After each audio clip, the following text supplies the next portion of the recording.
नमस्कार, आप देख रहे हैं राष्ट्रीय प्रस्तावना और मैं हूं आपके साथ ज्योतिका। आइए रुक करते हैं खबर की ओर।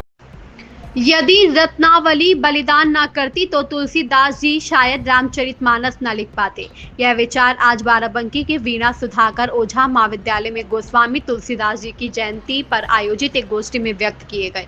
मुख्य अतिथि और पूर्व deputy SP doctor Satya Singh ने रामचरितमानस से उस प्रसंग का उल्लेख किया जब रावण के अंतिम समय में लक्ष्मण जी उससे शिक्षा लेने गए थे।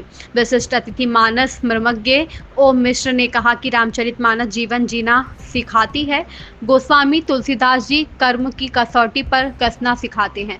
संयोजक प्रदीप सारंग ने कहा कि तुलसी जन्मस्थली के रूप में 3 स्थानों सोरो, एटा, राजापुर, चित्रकूट और सूकर खेत पसका गोंडा की चर्चा होती है। अध्यक्ष डॉक्टर राम बहादुर मिश्र ने कहा कि सभी लोग रामचरितमानस अवश्य पढ़ें। मानस में सभी समस्याओं का समाधान है। कार्यक्रम संयोजक और महाविद्यालय के शैक्षिक समन्वयक डॉक्टर दिनेश सिंह ने कहा कि राम कथा उस गंगा के समान है जिसमें स्नान करके व्यक्ति पवित्र हो जाता है। राष्ट्रीय प्रस्तावना की ब्यूरो चीफ और अवधि भैया के नाम से प्रसिद्ध पीयूष त्रिपाठी ने कहा कि सभी विद्वानों को एक मत से गोस्वामी तुलसीदास जी की जन्मभूमि का एक मत से निर्धारण कर देना चाहिए और हम सबको अवधी भाषा के प्रचार प्रसार के लिए मिलकर कार्य करना चाहिए।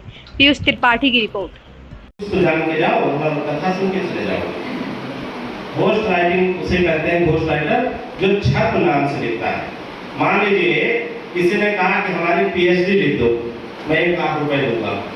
तो मान लीजिए मैंने पीएचडी लिखी लेकिन नाम मेरा नहीं होगा, नाम गुलजार जी का होगा तो मैंने 1 लाख रुपए दे के लिखवाया। ऐसे राइटर जो लिखते रहते हैं दूसरों के नाम से उनको घोस्ट राइटर कहते हैं इंग्लिश में, और घोस्ट राइटिंग यही कही जाती है। समझ गए? एक नया शब्द आपने सीखा। सब लोग और से आगे जो बात करूँ आपसे हम हिंदी आए।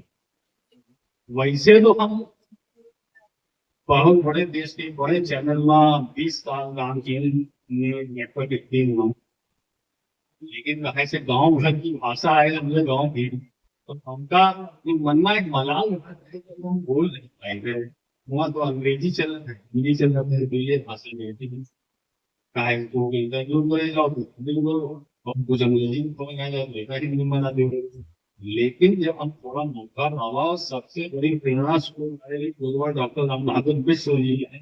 इनकी प्रेरणा से मेरे मन में ये आया कि नहीं, मुझे जो कुछ भी करना है थोड़ा बहुत कुछ भी, चाहे 2 लाइन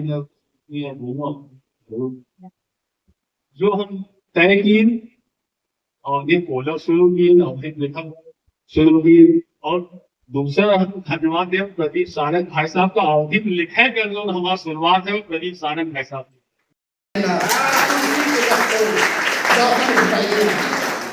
और तुलसी को तुलसी किसने बनाया?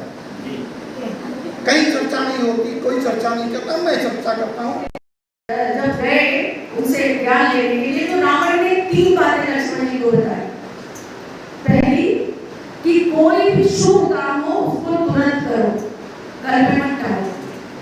इसलिए कि रावण स्वर्ग तक सीढ़ी बना रहा था, वो टालते टालते नहीं बना हुआ है। और अशुभ काम है तो उसमें जल्दी मत करो, सोचो। अभी गोष्ठी थी, विस्तार में अगर चले जाएंगे तो टाइम लगेगा। एक जल क्रिएशन हुआ है आज के 100 वर्ष पहले, भारत की सारी भाषाओं का अध्ययन किया, सर्वेक्षण किया।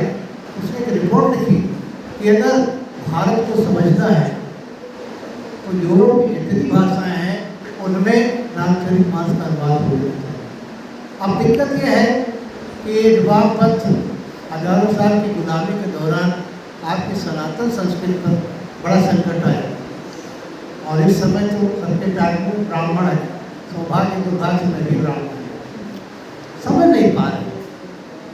तुलसी के रामचरितमानस का पढ़िए, उसका अर्थ अध्ययन किया, तब आपको बहुत सारी चीज़ें सामने। और भैया ने बहुत चीज़ें संकेत दिया, क्या बच्चों को भी बहुत ज़्यादा गंभीर व्याख्यान देने की होती है। लेकिन मेरा निवेदन आप सबसे है कि तुलसी साहित्य को पढ़िए। सबसे पहले तो अपने कॉलेज के बारे में बताएं, क्या है, किस तरीके से चल रहा है। पीयूष जी, हमारा महाविद्यालय Veena Sudhakar Ojha group of college Bhayara road Masauli चौराहे से 500 मीटर की दूरी पर है। और यातायात की सारी सुविधाएं हैं।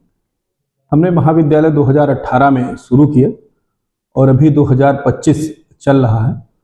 शुरुआत में हमने बीए और बीएससी 2 स्ट्रीम ली, 12 सब्जेक्ट लिए, फिर उसके बाद डी फार्मा का कोर्स लेकर आए और इस साल ही हमने 7 विषयों में परास्नातक की मान्यता प्राप्त की है। तो इस तरह से बच्चों के सर्वांगीण विकास के लिए इस ग्रामीण परिवेश में हमारा विद्यालय शिक्षा के क्षेत्र में एक उभरता हुआ नाम है और बच्चे और अभिभावक दोनों हमारे यहाँ से संतुष्ट हैं। जी हाँ, अगला प्रश्न ये है कि आज आप जो गोष्ठी थी रामचरितमानस और गोस्वामी तुलसीदास जी की, उसके बारे में। इस खबर में बस इतना ही। बने रहिए राष्ट्रीय प्रस्तावना के साथ।